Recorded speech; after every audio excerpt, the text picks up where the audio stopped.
let it happen. You're full of life and full of passion.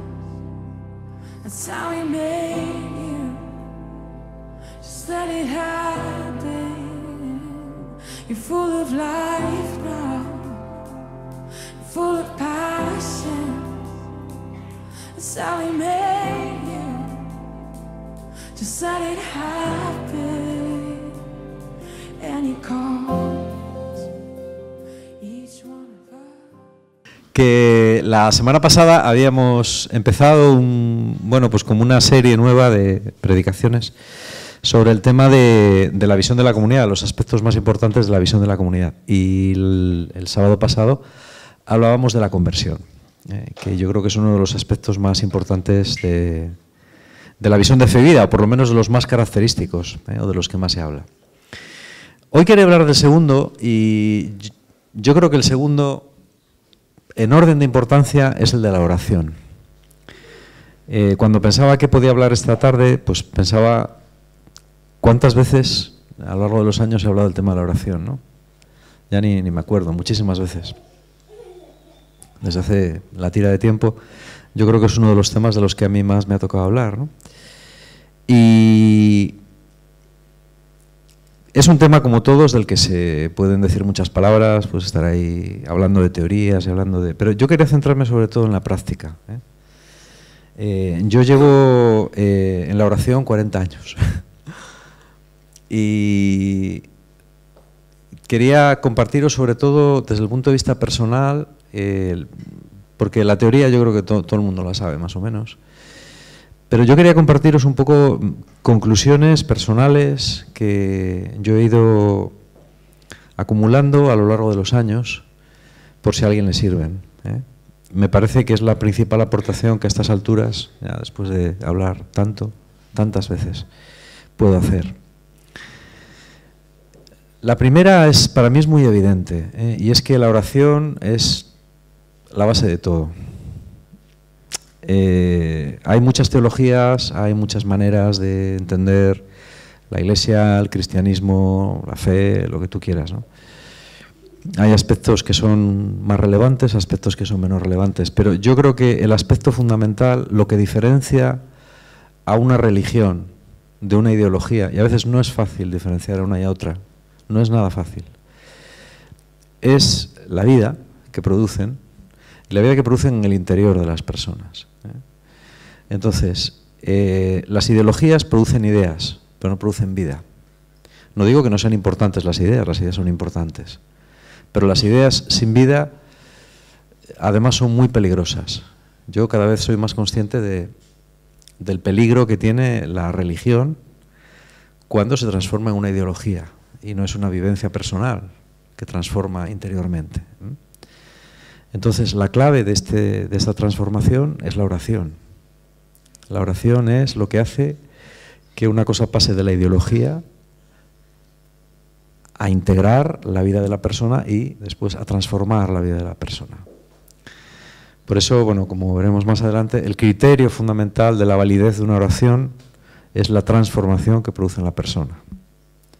Porque también hay oraciones válidas y oraciones inválidas. Es decir, hay oraciones, nosotros hablamos de oraciones auténticas y de oraciones inauténticas.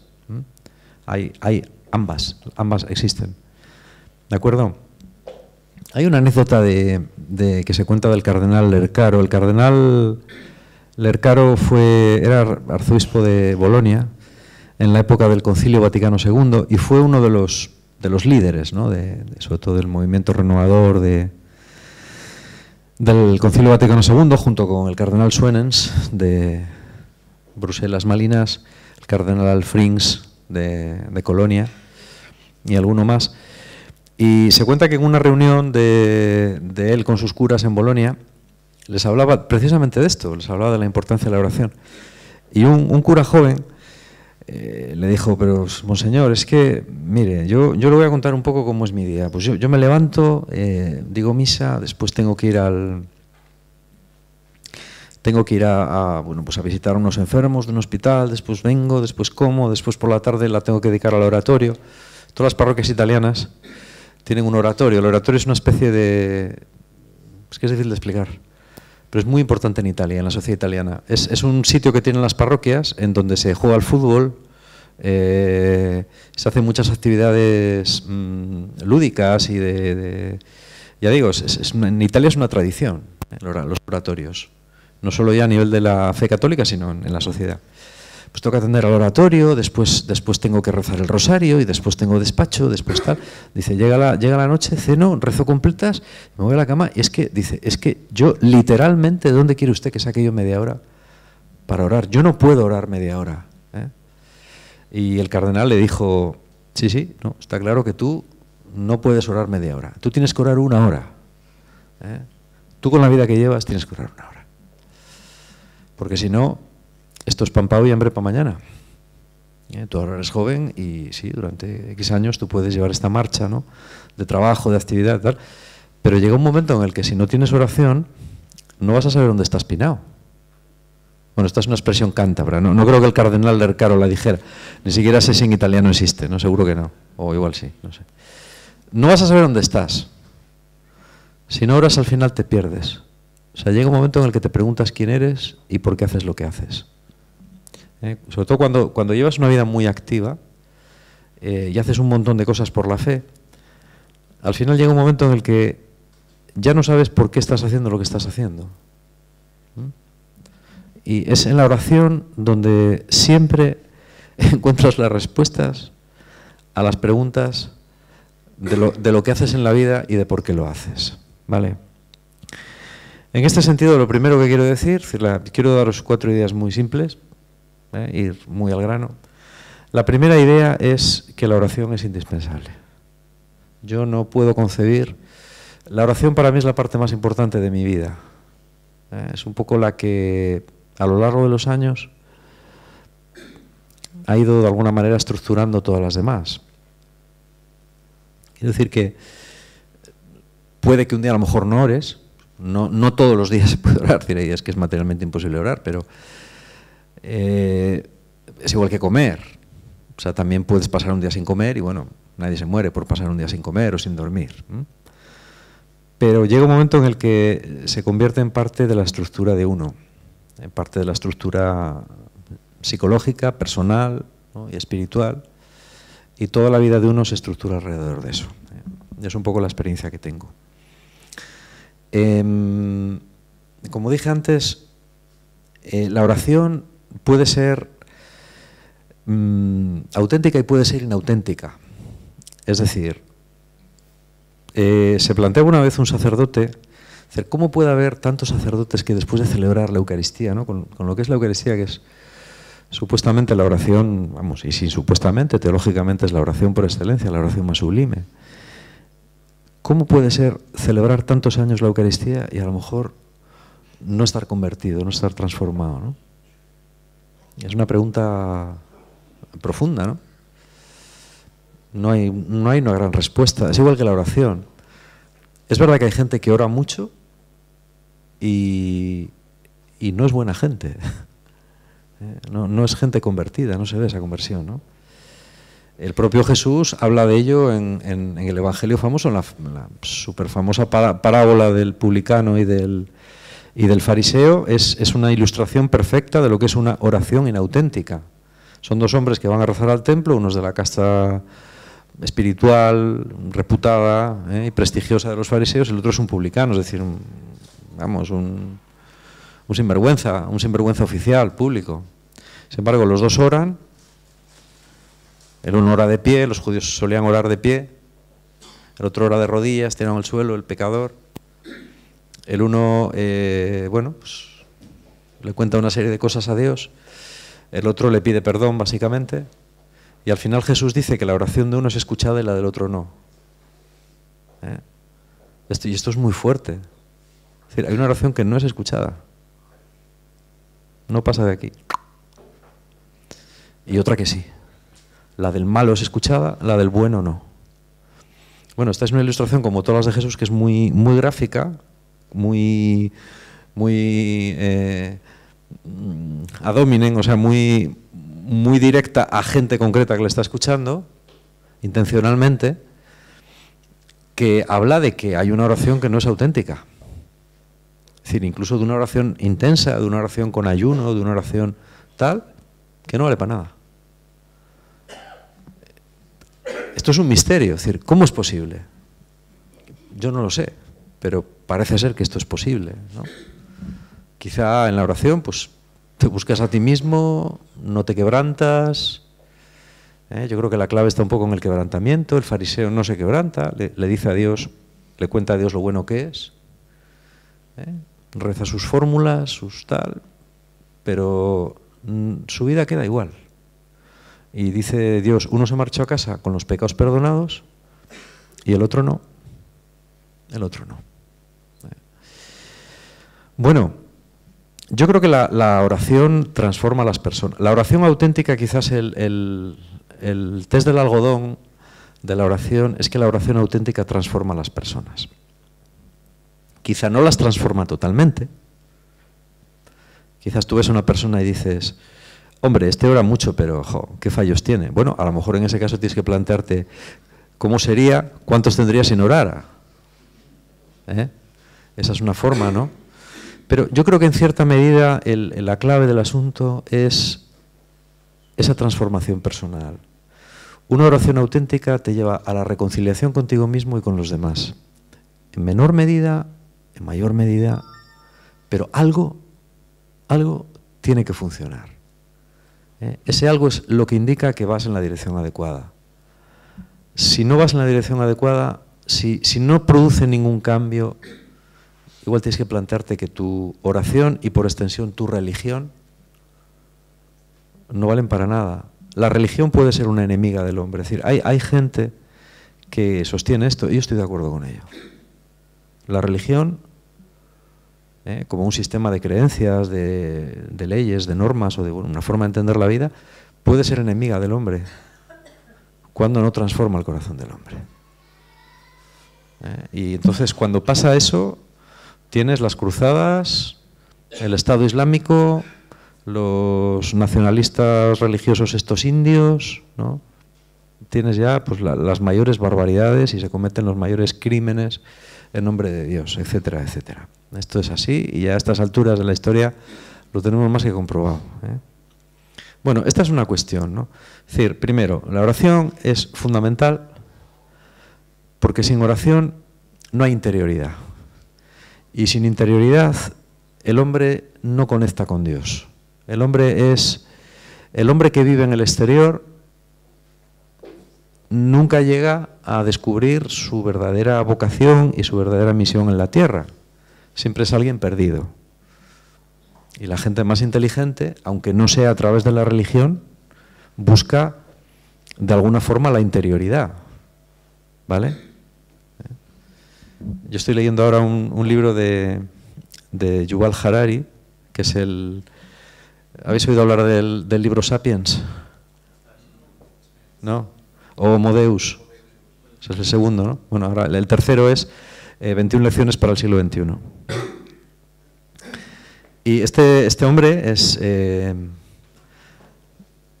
un fenómeno, ¿no? Porque es un tío que vive en Israel, escribe en hebreo, y bueno, el primer libro, Sapiens, hace poco leí una recensión en una revista americana, bueno, no me quiero enrollar con esto, ¿no? Pero decía que la vida de este hombre es un cuento de hadas editorial. Es decir, una persona, bueno, estudió en Oxford, pero una persona totalmente oscura, ¿no? Joven, que escribe en un pueblo perdido de Israel, en hebreo, y de pronto escribe un libro que es bueno, pues hasta Obama lo ha comentado, que lo ha leído mucha gente, ¿no? Es vale. A mí no me gusta, o sea, yo no estoy de acuerdo con él, no estoy de acuerdo con sus principios básicos, ni a nivel de historia, ni a nivel personal, pero es muy interesante, yo por eso estoy leyendo, porque bueno, tiene ideas interesantes, ¿no?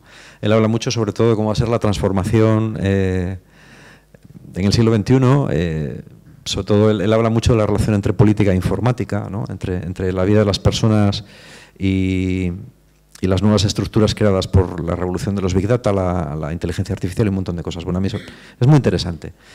Pero a mí me hace gracia porque este hombre es gay, vive con su pareja en una ciudad de Israel, y sin embargo es un tío que es vegano y dedica 2 horas diarias a la meditación.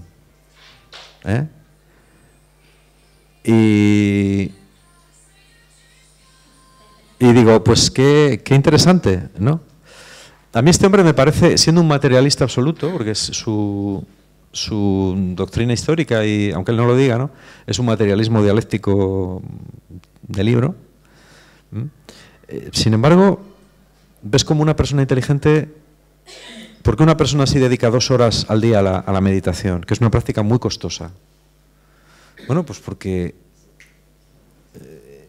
la gente inteligente y la gente que ve un poquitín más allá, busca esa interioridad.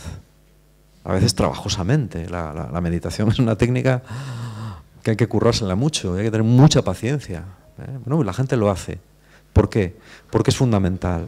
La interioridad nos lleva a la propia humanidad. Y los cristianos tenemos la suerte de que para nosotros la interioridad está al alcance de la mano, porque Dios para nosotros, que es como decía San Agustín, el interior íntimo meo, ¿no?, lo más interior que tengo yo a mí mismo, está al alcance de la mano. Un niño que reza un Padre Nuestro tiene a Dios al alcance de la mano. Por eso la oración es tan importante.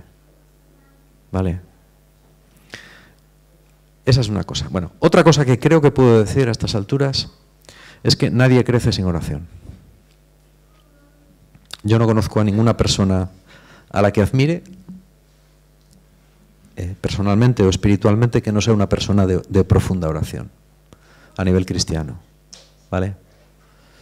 Eso está claro. Es decir, yo he visto un montón de gente a lo largo de los años, ¿no? No sé con cuánta gente cristiana habré hablado. Miles de personas cristianas de todos los pelajes. Desde anabaptistas, católicos, ortodoxos, mormones, de todo.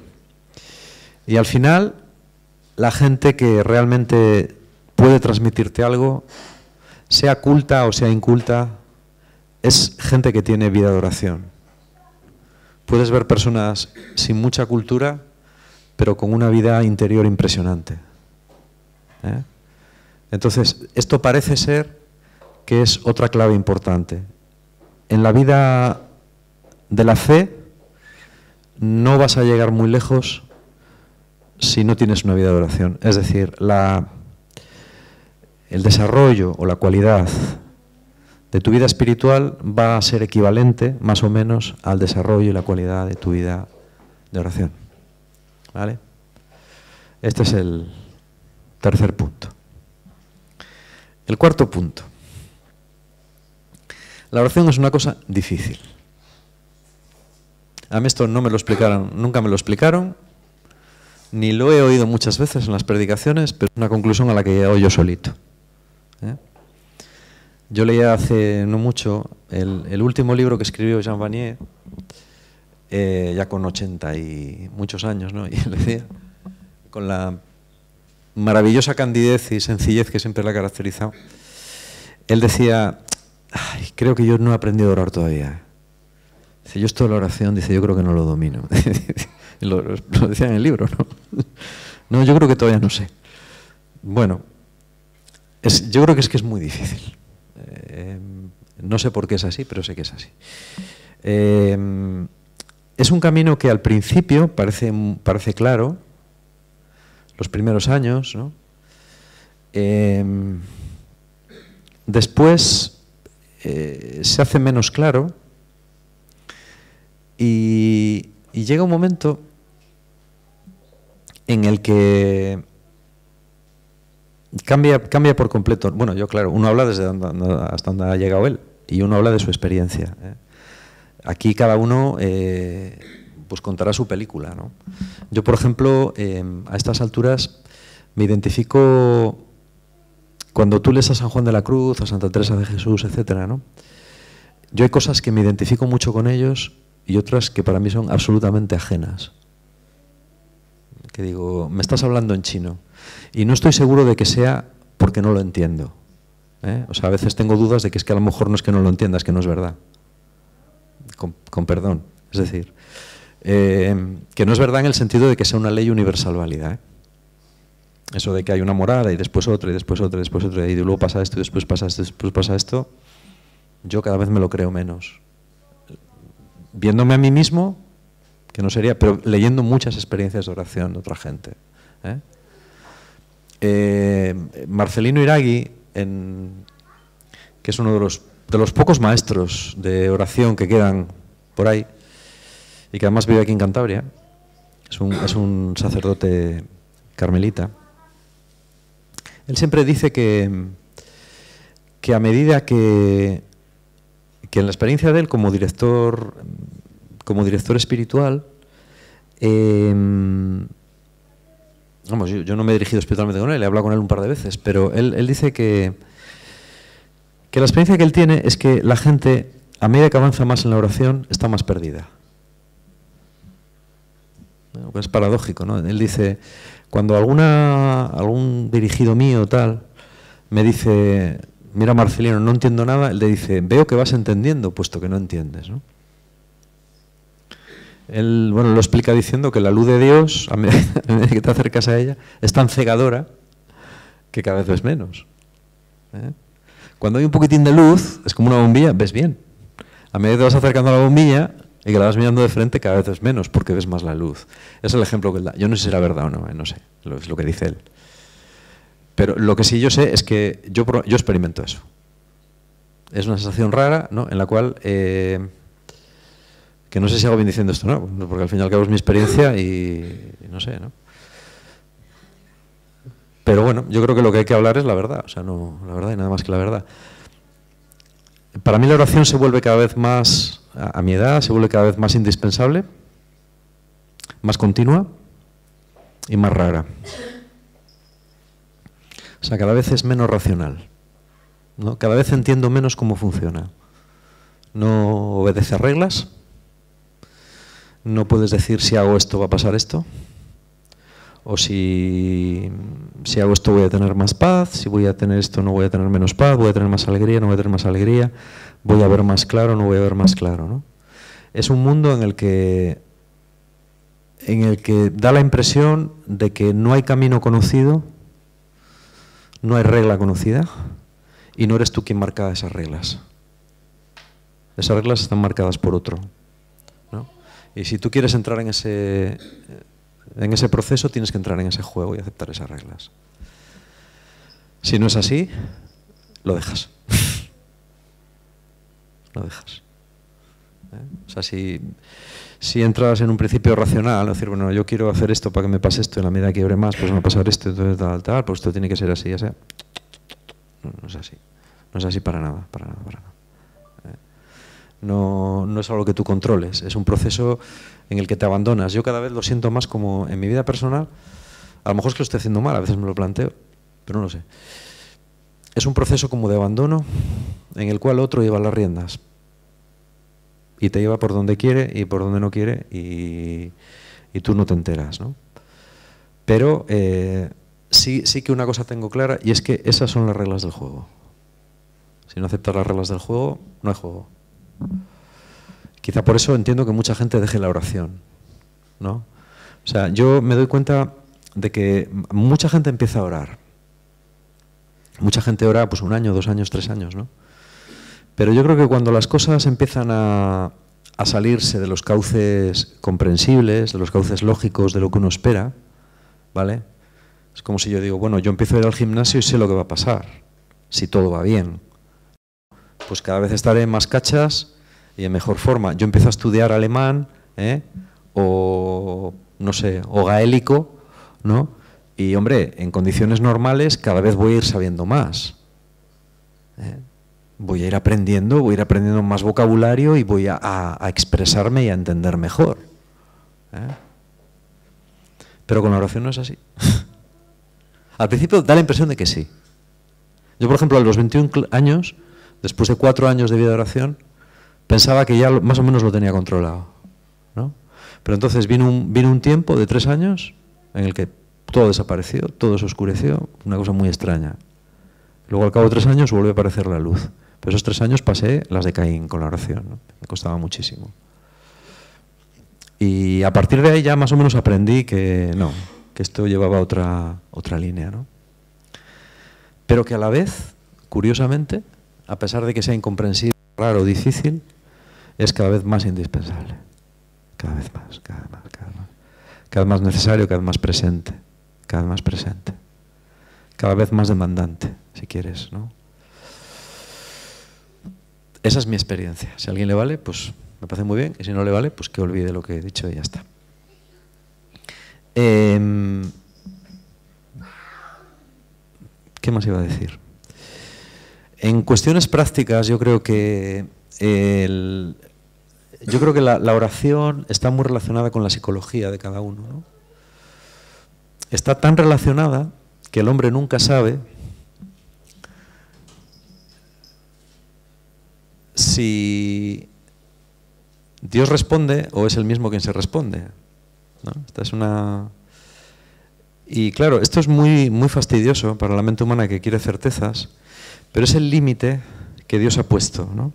Ese es lo que yo llamo el límite de la fe, en el cual no tienes certezas, pero como dice una vez, ¿quién lo dice?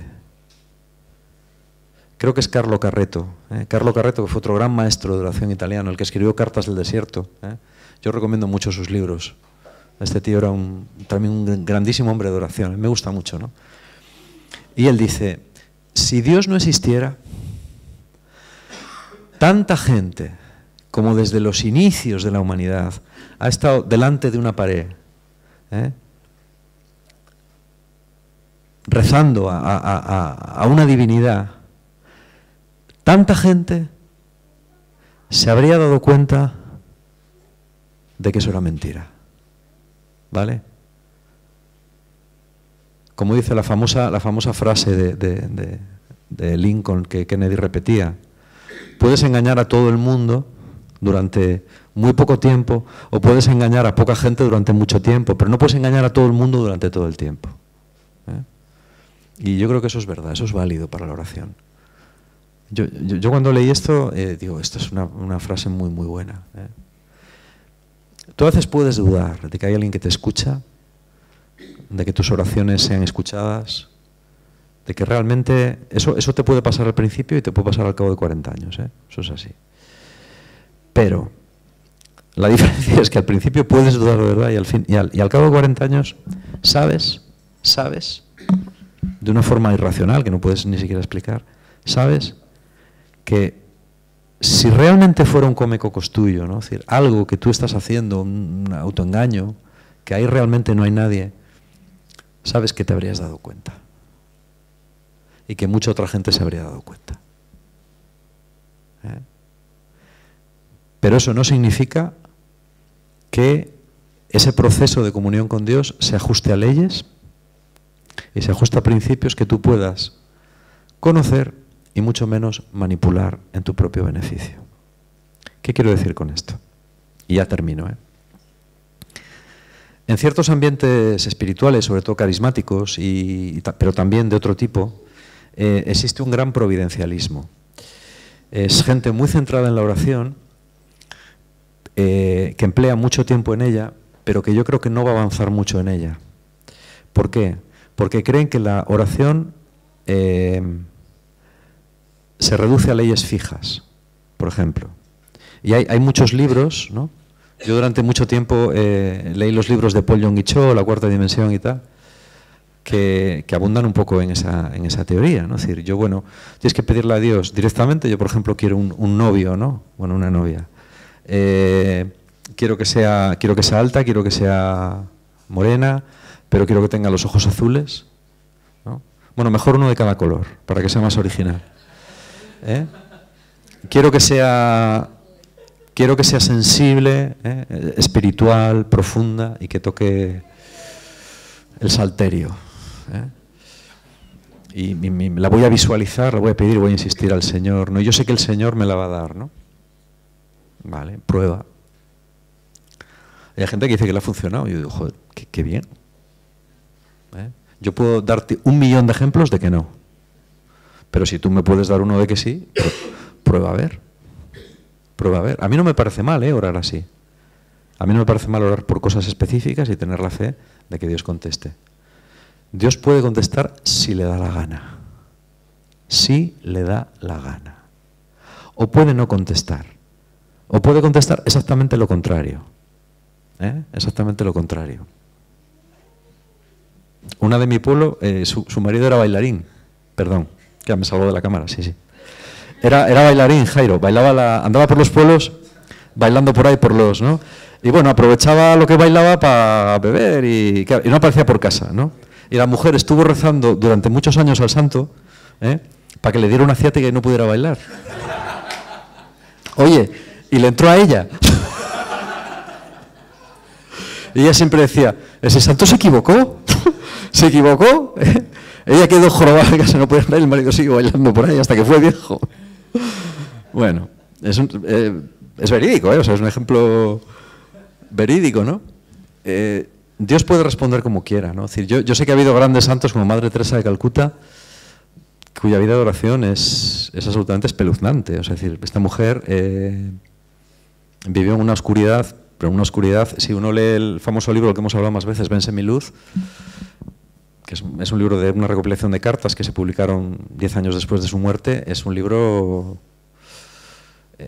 aterrador, es decir, hay que leerle con una fe bien sólida porque, bueno, pues te puede meter en cierta crisis, ¿no? Pero es lo que hay. Eso es lo que hay. Lo que hay es lo que hay. A veces pasan estas cosas. No es el único caso en la historia de la mística, O sea, hay más casos. Yo ya había leído más casos así, ¿vale? De gente que se pasa 40 años sin sentir nada, sin ver nada, sin nada, oscuro, 0, no siento nada, no veo nada, no, parece que no creo nada, parece que no hay nadie, ¿no? Sin embargo, esta gente es santa. Es un misterio. Pero con esto quiero decir que hay que aceptar el misterio y que no hay leyes. La diferencia entre la religión y la magia es una muy simple. Las dos se dirigen a un poder sobrenatural o supuestamente sobrenatural para conseguir algo. La diferencia es que la religión pide y deja al ser sobrenatural que llamamos Dios que decida. Y la magia intenta descubrir trucos o formas o que manipulan esa fuerza en beneficio de conseguir lo que tú quieres. Esa es la diferencia entre religión y magia. Y frecuentemente están mezcladas. Frecuentemente pensamos que estamos haciendo oración y estamos haciendo magia, a lo mejor.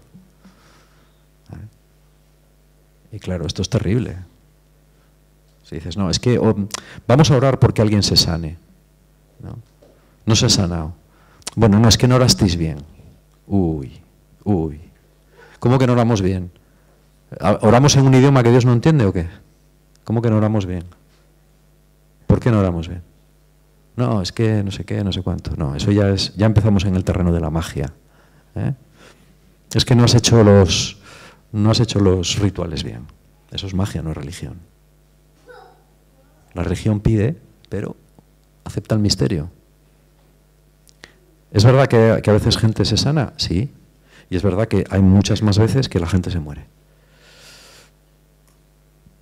Es así. ¿Eso significa que no merece la pena orar por nadie para que se sane? No. Pero hay que orar por alguien sabiendo que a lo mejor se sana y a lo mejor no se sana y probablemente no se sane. Cuando digo probablemente digo por las estadísticas, no por ninguna otra cosa, ¿vale?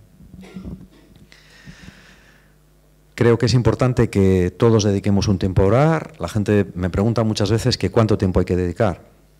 Bueno, yo creo que hay que empezar poco a poco, como el gimnasio. Pero yo creo que para una persona que tenga alguna aspiración espiritual, menos de media hora, yo creo que media hora es el tiempo de acción mínima. Yo creo que si no eres capaz de orar media hora, cuando digo orar media hora me refiero a dedicar media hora de tu día a orar, no a orar mientras haces la comida, lavas la ropa o vas andando a tu trabajo, ¿vale? Esas oraciones sirven, pero esos son como barritas energéticas. Las barritas energéticas están muy bien si las utilizas para lo que son, que es como un tentempié, pero no pueden ser la base de una alimentación sana. Tú no puedes alimentarte ni crecer con barritas energéticas. Con la oración es igual. Sí que puedes orar, creo que lo decía San Juan Crisóstomo, es decir, la oración tienes que llevarla al mercado, tienes que llevarla mientras paseas, eso por supuesto. Esos son barritas energéticas que vienen muy bien, pero por lo menos media hora al día tienes que hacer una comida en condiciones. Tienes que sentarte, tienes que buscar un lugar, y de la mejor manera que puedas ponerte delante de Dios. Una amiga mía decía que si en tu vida no hay lugar para la oración, tienes que cambiar de vida. Sí que hay circunstancias pues, en las que a lo mejor hay temporadas que las personas durante temporadas largas no pueden orar. Yo siempre hablo del ejemplo de madres con niños pequeños, ¿no? Que es una exigencia permanente, día y noche, y estás agotado de la vida. Bueno, es verdad que hay, a lo mejor no hay ni media hora, ni un cuarto de hora, ni nada. Pero también digo que son casos extremos. No podemos utilizar los casos extremos para justificar lo normal. Entonces, esto es importante. Coger una disciplina, es bueno coger una hora del día que a uno le venga bien. Yo, por ejemplo, por la mañana no puedo orar. Yo antes del mediodía, mis oraciones son muy poco rentables. Sin embargo, a partir de las 7 de la tarde, hasta la tarde, es un tiempo muy bueno para mí para orar, ¿no? Cada uno según sus biorritmos tiene que encontrar cuándo el tiempo es más aprovechable y encontrar las técnicas que le ayuden a entrar en interioridad. De eso se podría hablar mucho, pero es otro tema. Aquí estamos hablando de nivel general.